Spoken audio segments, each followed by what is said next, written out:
So hello everyone. So today we are going to start with our first chapter, that is solutions. So let us see what and all subtopics we are going to cover up in this session. So we have solutions and its classification, then comes solubility and Henry's law, then concentration terms, and also we are going to discuss ideal and non-ideal solutions.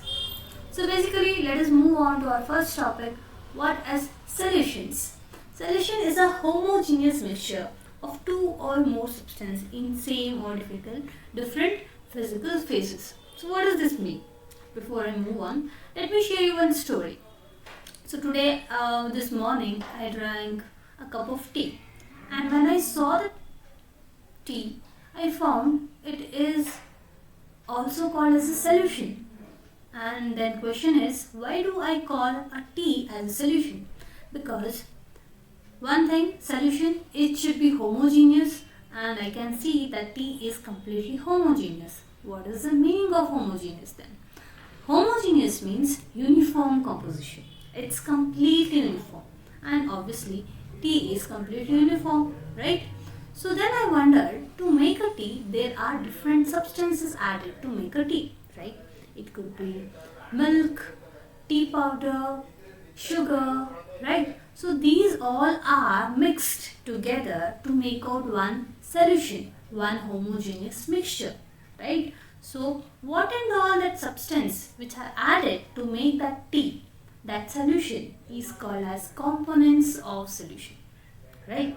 So I hope you have understood what is the meaning of component. Component means the substances which are added, they are mixed to make out a homogeneous mixture, or it is also called as a solutions, right? And one more important thing they have said here, it can be in same or different physical form. It could be in same or different physical form. Same or different physical phases. Substance forming a solution is components of solution, as I said. And there are two important components in a solution. There are two important components in a solution. One is solute and one more is solvent. So how do we know which is solute and which is solvent in a solution? So solute is the one which is present in smaller quantity. Which is present in smaller quantity. And the solvent is the one which is present in larger quantity. Larger quantity. So now, as I took an example of tea, in the tea which is present in larger quantity, obviously it is milk, right? So milk is going to be a solvent here, and solute is all other components like tea powder, sugar, or any other things added, right? So all those are solutes. Clear? And one important thing, a solution is called binary solution when it is having two components. A solution is also called as a binary solution when it is having only two components. One is solute and one more is solvent. So binary solution should have two components only. One is solute and one more is solvent. Clear? Okay. So we have many other different forms of solution.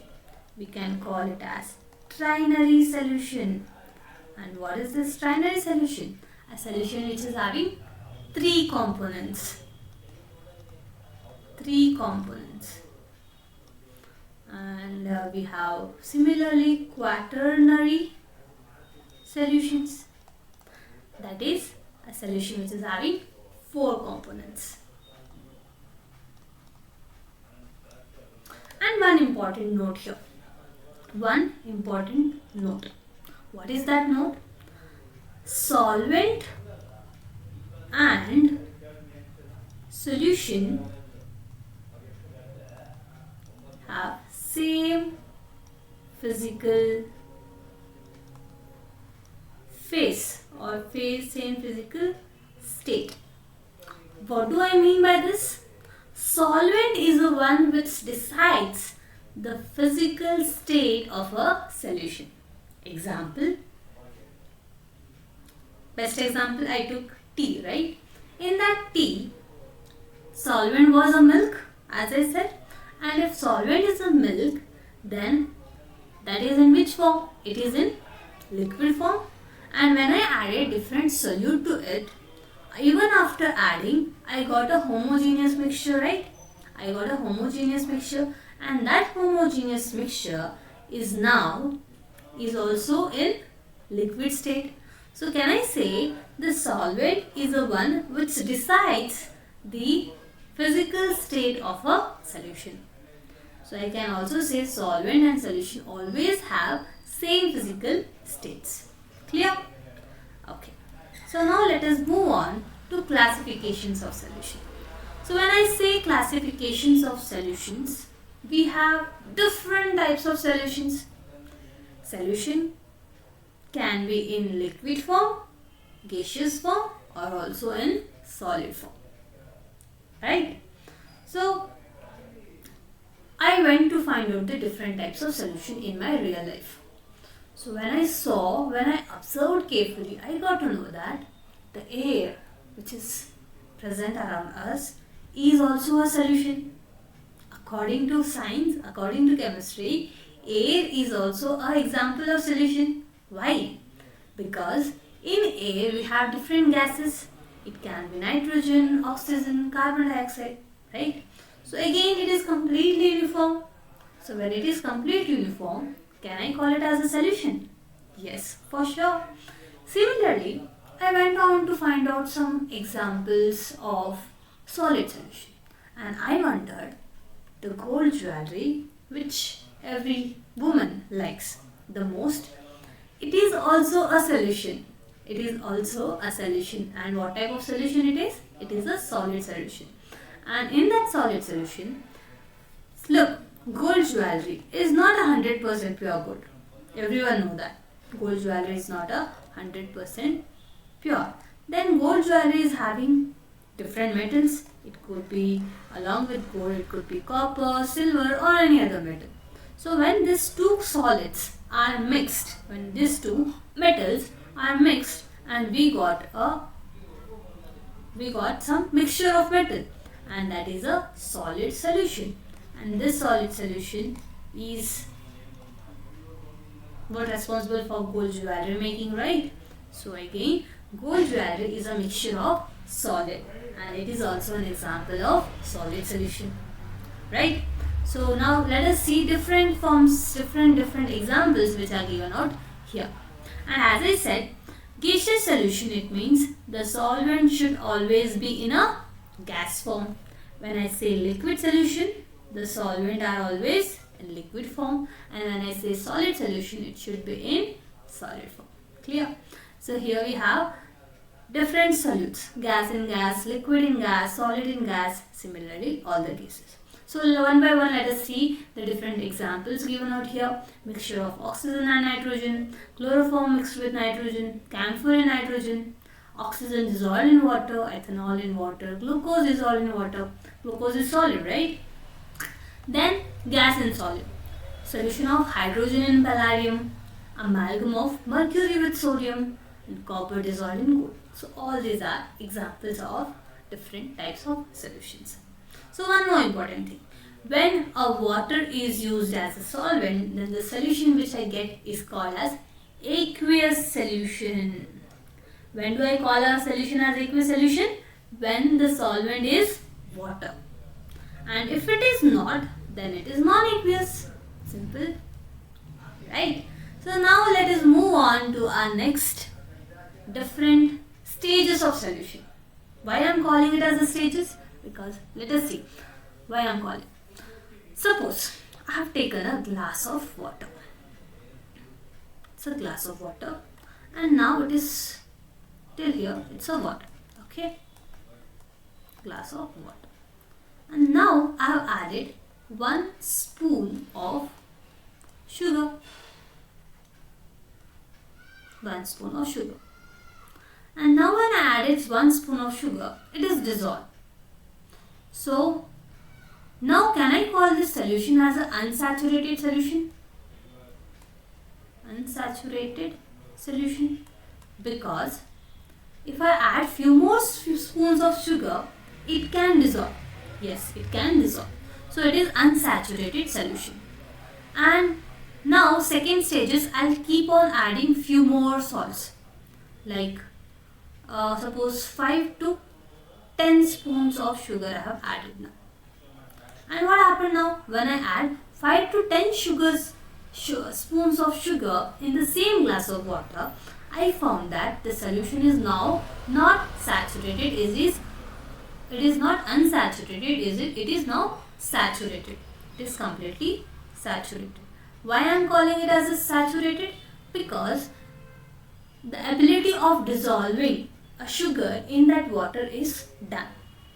So now there is no more solute can be dissolved in that sugar.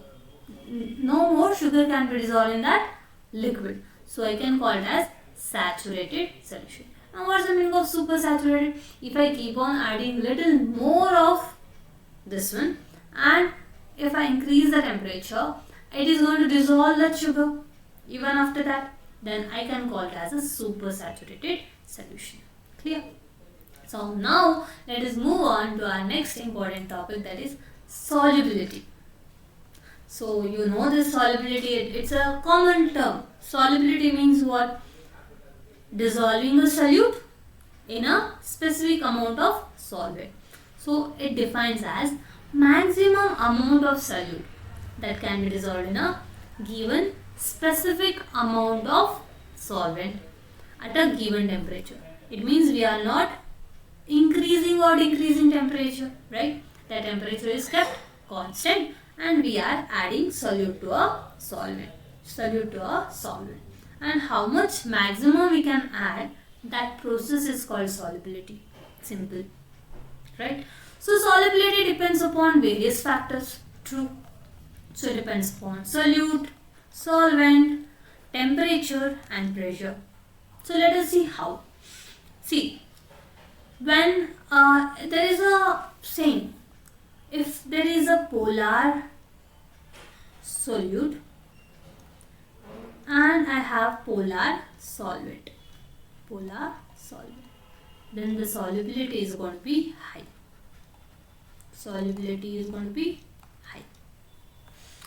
If I have non-polar solute and mix it with non-polar solvent, then the solubility is going to be lower. Solubility is less, right? Non-polar and non-polar, both are non-polar, right? So the solubility is higher. But if I take polar and non-polar solute or solvent, then the solubility is going to be least. So there is a famous saying, like dissolves like. What does this mean? It means polar solute dissolves in polar solvent easily. Non-polar solute dissolves in non-polar solvent easily. So this is the nature of solute and solvent. And how about temperature? Let us see. And how about temperature? So when I come to temperature, and now we are talking about solid solute. And when solid solute is added to a liquid solvent, and if I increase the temperature, the solubility is going to be higher. We know that. If I take a glass of water, if I add sugar to it, I'll keep on adding sugar. And what I'll do? I'll add more amount of sugar in that. And if I increase the temperature, what I observe is that solid which were present in an undissolved form, it is getting dissolved now. So if I increase the temperature of a solution in which solid solute and liquid solvent is present, solubility is going to increase. Solubility increases when temperature is increased in case of solid and liquid. Clear? How about pressure? And when I talk about pressure, pressure does not affect a solid solute because solids and liquids are generally incompressible, right? And even if I increase the pressure or decrease the pressure, it doesn't affect solid or liquid, but it affects gases. And the same thing when I talk about gas in liquid. When I talk about gas and liquid, this concept is going to change. Let me tell you. Rub this. Okay. Now, when gas is a solute, taken and it is dissolved in a liquid solvent. And now, if I increase the temperature of this solution, what I observe is solubility is going to decrease. Solubility decreases with increase in temperature in case of solid and liquid. Clear? But the reverse case, when liquid or solid is used as a solute. How about pressure? In this case, gas and liquid. When pressure is increased, solubility also increases.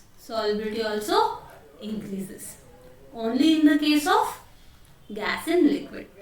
Gas present in liquid solid. Okay. Now let us move on to our MCQ, PYQ, right? So here we have a question. Arrange the following compounds in the increasing order of their solubility in chloroform. So they gave different compounds here. So now they are asking us to arrange in the increasing order of their solubility. And we know that solubility depends upon their polarity, right? So we are going to see its polar nature. And what do we know? Polar compounds, polar solute dissolves in polar solvents easily, and non-polar solute dissolves in non-polar solvent easily. Right? Now look at this chloroform. They are asking about solubility in chloroform. So what's the formula of chloroform? It is CHCl3. Now this is an organic compound. Yes, it's an organic solvent. It is true that it is organic solvent. And it is also covalent in nature. Let us see its structure. Carbon we have, hydrogen, chlorine, right? So it is again a polar compound, but its polarity is completely lesser. So it is generally considered as a non-polar solvent only, because its polarity is very less, right? So now its dipole moment is not exactly zero. But still it is considered as a non-polar solvent, right? So now if I consider it as a non-polar, then it should be dissolved in a non-polar solute only, right? So here we are going to see which is non-polar or which is having least polarity. So if I see NaCl is ionic compound. How about this? It is not ionic. It's obviously CH3OH is again a polar compound, right? It is polar compound. This is ionic compound. Cyclohexane is non-polar. and CH3CN is again polar. So non-polar, like dissolves like. So the solubility of cyclohexane in chloroform is very much good. So the solubility of this cyclohexane is highest. So let us see in the options. Yeah, and all the three options cyclohexane is at the top. Now we have to check with the others. We have ionic compound. An ionic compound is least soluble because the polarity is highest. So it is least soluble. So either B, A or C is going to be answer. Either A or C is going to be answer. And now we have to check with CH3OH and CH3Cl. And both are polar in nature. But which is highly polar? CH3OH is highly polar. Why? Because oxygen is more electronegative, right? So the polarity of this group is going to be comparatively higher compared to CH3Cl. So when it is more polar, it means its solubility is going to be lesser. So solubility is lesser, so it is arranged in this manner. So the option C is a correct answer.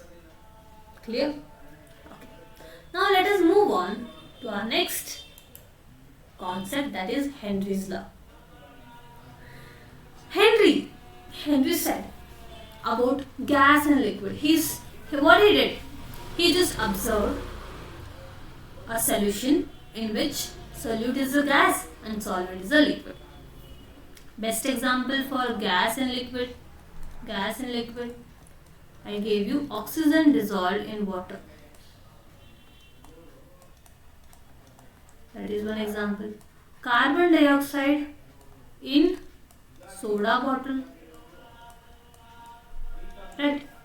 These two are one of our best examples for gas and liquid.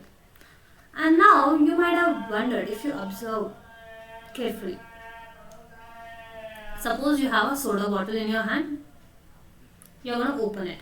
It's completely cold. You have taken just now from the freezer, and now it's completely cold, right? So when you open the cap, obviously the carbon dioxide which is present inside the liquid is going to fizz out. You'll see the bubble formed over there, right? So it is going to fizz out. So what's the reason behind the fizzing? What's the reason behind it? And here it applies this law.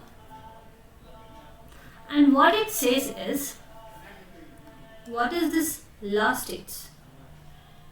Law says the solubility of gas and liquid is directly proportional to pressure of gas.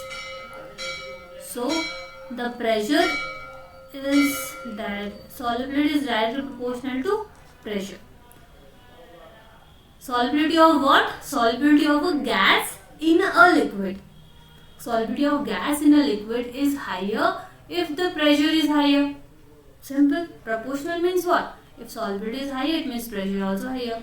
So if suppose I have a glass of water, okay, and here I have a gas, and I want this gas to be dissolved in this liquid. So what I am going to do? I am going to press it. So if I increase the pressure on this, the solubility also increases. True. I said this before. And one more thing they are saying, the partial pressure of gas in vapor phase is proportional to mole fraction of gas in a solution. So what they mean? So the partial pressure of gas in vapor phase is proportional to mole fraction. What is the meaning of mole fraction? Mole fraction generally it indicates the amount of gas in a solution. So higher the pressure, higher the number of gas particles in a solution, right, in a dissolved form. So this means, so they give two statement here, and this can be expressed as P is equal to KH into K. So P is directly proportional to mole fraction, and if I remove this proportionality symbol, I'm going to get P is equal to KH into X, right? So what is this KH? KH is a Henry's law constant. KH is Henry's law constant. Right? So one more relationship between temperature and kH and solubility is there. Right? So greater the kH value. What is this kH value? Let me tell you what is this kH. Every gas there has their own kH value. Right? So suppose one gas is there whose kH value is higher. So how about its solubility in a liquid? So if the kH value is higher, it means solubility of that gas is going to be lower. So can I say kH is inversely proportional to solubility? And the value of kH increases with increase in temperature. So if you increase the temperature, kH value increases. So it is directly proportional to temperature. I can say this, right? So here we have this two relationship. kH is inversely proportional to solubility and kH is directly proportional to temperature. Okay.